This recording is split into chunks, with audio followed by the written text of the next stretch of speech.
एक बार की बात है, एक गरीब औरत थी जिसका नाम आयशा था। वो एक छोटे से गांव में अपने माता पिता और छोटे भाई बहनों के साथ रहती थी। उसके पिता एक किसान थे, लेकिन खेत बहुत उपजाऊ नहीं था और वे अक्सर किसी तरह का गुजारा करते थे। आयशा एक बुद्धिमान और जिज्ञासु लड़की थी। वो अपने आसपास की दुनिया के बारे में जानना पसंद करती थी।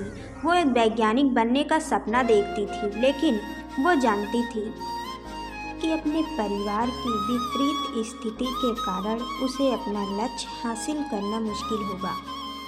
एक दिन आयशा के पिता बीमार पड़ गए।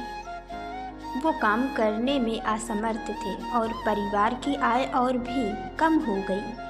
आयशा को अपने पिता की मदद करने के लिए स्कूल छोड़ना पड़ा। आयशा ने अपने परिवार का समर्थन करने के लिए कड़ी मेहनत की।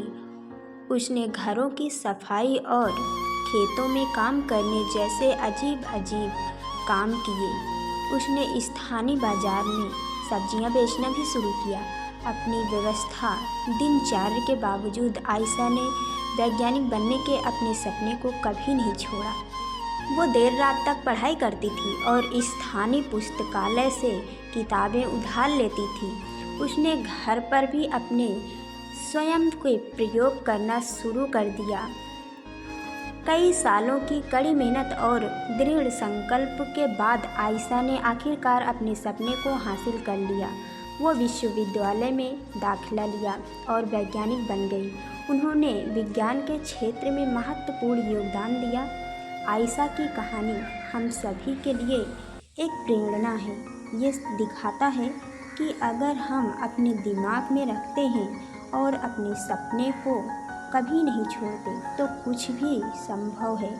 ये भी दिखता है कि हमारे जुनून का पालन करना महत्वपूर्ण है, भले ही ये मुश्किल हो।